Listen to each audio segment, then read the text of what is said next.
واذكر في الكتاب مريم إذ انتبذت من أهلها مكانا شرقيا فاتخذت من دونهم حجابا فأرسلنا إليها روحنا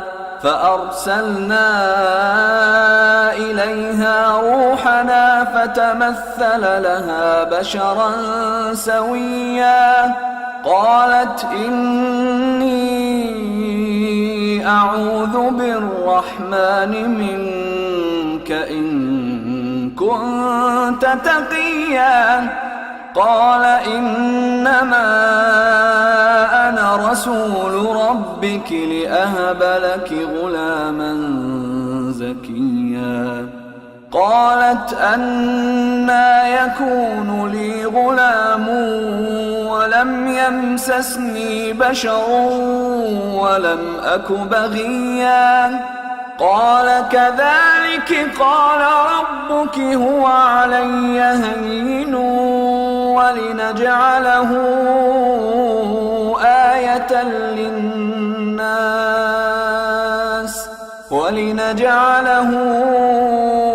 آية للناس ورحمة منا وكان أمرا مقضيا فحملته فانتبذت به مكانا قصيا فأجاءها المخاض إلى جذع النخلة قالت يا ليتني مت قبل هذا وكنت نسيا منسيا فناداها من تحتها ألا تحزني قد جعل ربك تحتك سريا وهزي إليك بجذع النخلة تساقط عليك رطبا جنيا فكلي واشربي وقري عينا فإما ترين من البشر أحدا فقولي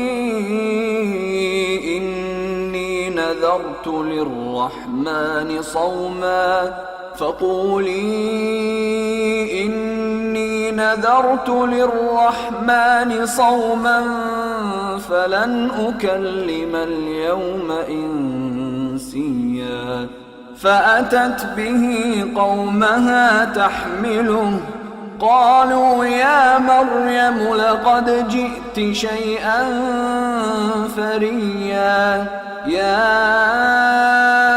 أخت هارون ما كان أبوك امرأ سوء وما كانت أمك بغيا فأشارت إليه قالوا كيف نكلم من كان في المهد صبيا قال إني عبد الله آتاني الكتاب وجعلني نبيا وجعلني مباركا أينما كنت وأوصاني بالصلاة والزكاة ما دمت حيا وبرا بوالدتي ولم يجعلني جبارا شقيا والسلام علي يوم ولدت ويوم أموت ويوم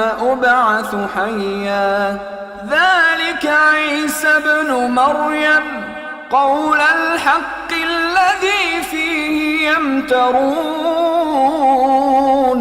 ما كان لله أن يتخذ من ولد سبحانه إذا قضى أمرا فإنما يقول له كن فيكون وإن الله ربي فاعبدوه هذا صراط مستقيم فاختلف الأحزاب من بينهم فويل للذين كفروا من مشهد يوم عظيم أسمع بهم وأبصر يوم يأتوننا لكن الظالمون اليوم في ضلال مبين وأنذرهم يوم الحسرة إذ قضي الأمر وهم في غفلة وهم لا يؤمنون إنا نحن نرث الأرض ومن عليها وإلينا يرجعون. اور کتاب یعنی قرآن میں مریم کا بھی تذکرہ کرو جب وہ اپنے لوگوں سے الگ ہو کر مکان کے مشرقی حصے میں چلی گئیں پھر انہوں نے ان کی طرف سے پردہ کر لیا تو ہم نے ان کی طرف اپنا فرشتہ بھیجا سو وہ ان کے سامنے ایک خوبصورت مرد کی صورت میں آیا. مریم بولی کہ اگر تم پرہیزگار ہو تو میں تم سے بچنے کے لیے رحمان کی پناہ لیتی ہوں. فرشتے نے کہا کہ میں تو تمہارے پروردگار کا بھیجا ہوا یعنی فرشتہ ہوں اور اس لیے آیا ہوں کہ تمہیں پاکیزہ لڑکا بخشوں. مریم نے کہا کہ میرے ہاں لڑکا کیوں کر ہوگا جبکہ مجھے کسی مرد نے بطور شوہر چھوا تک نہیں اور میں بدکار بھی نہیں ہوں. فرشتے نے کہا کہ یوں ہی ہوگا. تمہارے پروردگار نے فرمایا کہ یہ مجھے آسان ہے اور میں اسے اسی طریق پر پیدا کروں گا تاکہ اس کو ہم لوگوں کے لیے اپنی طرف سے نشانی اور ذریعہ رحمت بنائیں اور یہ کام مقرر ہو چکا ہے. چنانچہ وہ اس بچے کے ساتھ حاملہ ہو گئیں اور اسے لے کر ایک دور جگہ چلی گئیں. پھر درد ذہ ان کو کھجور کے تنے کی طرف لے آیا. کہنے لگی کہ کاش میں اس سے پہلے مر چکتی اور بھولی بسری ہو گئی ہوتی.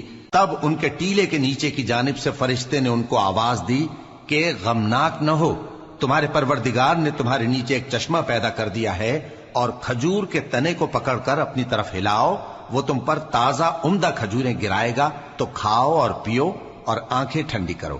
اگر تم کسی آدمی کو دیکھو تو کہنا کہ میں نے اللہ کے لیے روزے کی منت مانی تو آج میں کسی آدمی سے ہرگز کلام نہیں کروں گی. پھر وہ اس بچے کو اٹھا کر اپنی برادری والوں کے پاس لے آئیں.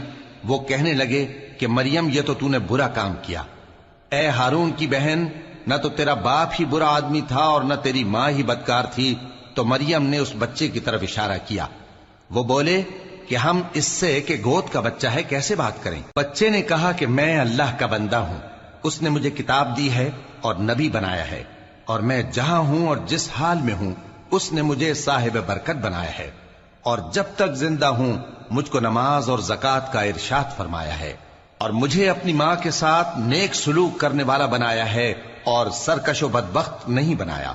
اور جس دن میں پیدا ہوا اور جس دن مروں گا اور جس دن زندہ کر کے اٹھایا جاؤں گا مجھ پر سلام ہے. یہ مریم کے بیٹے عیسیٰ ہیں اور یہ سچی بات ہے جس میں لوگ شک کرتے ہیں. اللہ کو شایع نہیں کہ کسی کو بیٹا بنائے، وہ پاک ہے. جب کسی چیز کا ارادہ کرتا ہے تو اس کو یہی کہتا ہے کہ ہو جا تو وہ ہو جاتی ہے. اور بے شک اللہ ہی میرا اور تمہارا پروردگار ہے تو اسی کی عبادت کرو، یہی سیدھا رستہ ہے. پھر اہل کتاب کے فرقوں نے باہم اختلاف کیا، سو جو لوگ کافر ہوئے ہیں ان کو بڑے دن یعنی قیامت کے روز حاضر ہونے سے خرابی ہے. وہ جس دن ہمارے سامنے آئیں گے کیسے سننے والے اور کیسے دیکھنے والے ہوں گے، مگر ظالم آج کھلی گمراہی میں ہیں. اور ان کو حسرت و افسوس کے دن سے ڈرا دو جب بات فیصل کر دی جائے گی اور وہ غفلت میں پڑے ہوئے ہیں اور ایمان نہیں لاتے. ہم ہی زمین کے اور جو لوگ اس پر بستے ہیں ان کے وارث ہوں گے اور ہماری ہی طرف ان کو لوٹنا ہوگا.